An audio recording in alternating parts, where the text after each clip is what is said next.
Welcome to Beth Tikkun and our ongoing study of the Torah. This week, we're in portion Teitzei, or When You Go, found in Deuteronomy chapter 21, verse 10 through chapter 25, verse 19. I'm Tim Pell, and I'm glad you're here. Before we dive in, though, I want to address our new setting here. We recently moved out of our ministry center and into a new space that God has blessed us with for the season ahead. This is not the studio. This is my office. And this is where we'll be recording until the studio is set up. So what we lack in proper lighting and multiple cameras and all that kind of stuff, we make up for with gratuitous books. That's always the fix for any kind of video of this nature. Hopefully the books will make up for that. So that's where we are, and that's why we're doing it this way this time. Now, let's dive in. Containing some 74 mitzvot, more than any other portion in the Torah, Teitzei is packed with commandments. They begin with laws about family dysfunctions and go on to include moral and legal obligations towards neighbors and fellow citizens, sexual misdemeanors, moral behavior in relation to financial matters, and other rules of social responsibility. The portion ends with the command to endure against Amalek, the quintessential example of hatred and cruelty. Two important lessons we've learned in the past are worth repeating here. One is that true fear of God leads to respect of others, as they are the image bearers of the King. If we do not respect others, we're not truly fearing God. Second is the necessity of engaging in battle with Amalek. Amalek is our perpetual spiritual enemy combatant, and we are either working to defeat Amalek or working to surrender to Amalek. There is no holding pattern there. If you want to learn more about these points, please go back and review past teachings on this portion. What I want to share with you today is related to these lessons. Being in the middle is a hard place to be.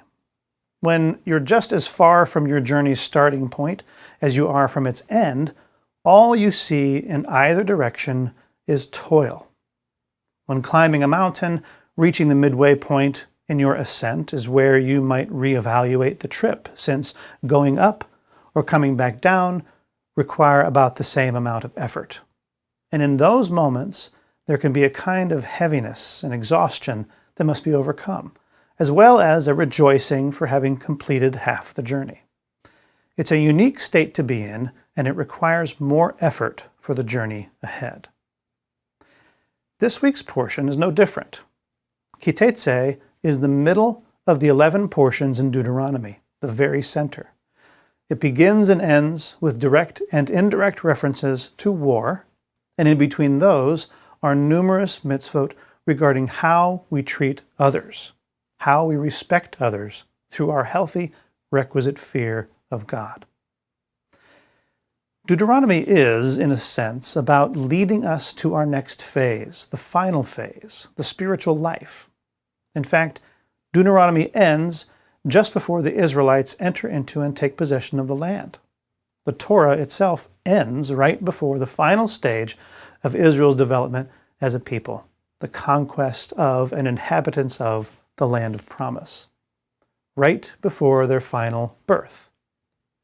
Using that language, if we look at this as a pregnancy, it can be said that Teitzei is the midway point of that gestation. A lot of discomfort has preceded it that we can rejoice over, and a lot more is yet to come. And it will most certainly get harder before it gets better. Not long ago, when the book of Deuteronomy began in this cycle, we were in the middle of the 3 weeks between when the walls of Jerusalem were breached and when the temple was destroyed. Those 3 weeks, between the 17th of Tammuz and the 9th of Av, are 3 weeks of unavoidable destruction.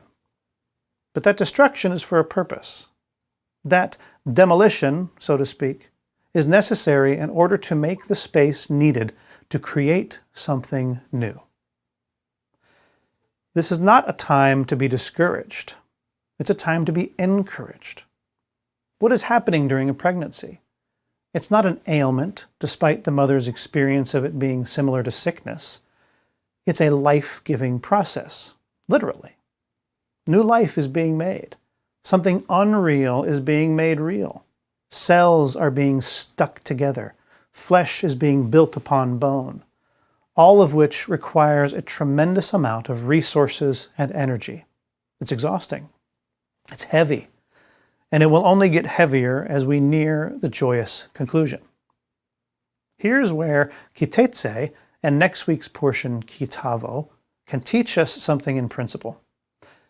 The portion names translate respectively as when you go and when you come in. Life is full of the rhythm of going out and coming in. You go out of your house and you come into your work. You go up the mountain and you come back down. Ins and outs, ups and downs, highs and lows, goings and comings. It's what life is. And in the midst of it, in the very center of it, you must always be intentional about how you treat others. For if the goings and comings of our everyday lives are for the purpose of building or birthing something, if we neglect our relationships, treating the image bearers of God as merely objects or decoration, then what we're creating will not bring life.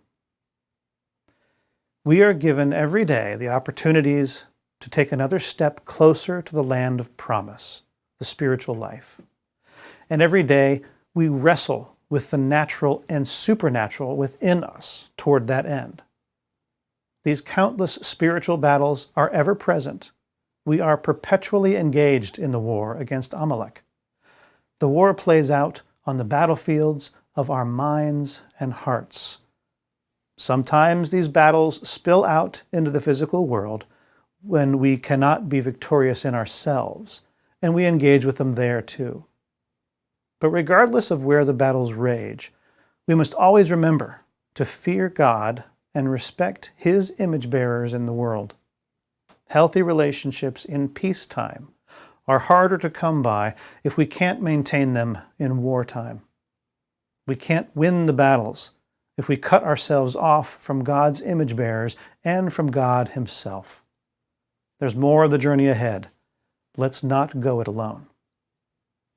So ask yourself, what is weighing heavily upon me this week? What does the battle look like today, and how do I defeat the enemy? How have I disrespected or disregarded others in this wartime? And how can I be strengthened for the battles by treating others with respect? May God bless you, and may He make us all into the people He wants us to be. Shabbat Shalom.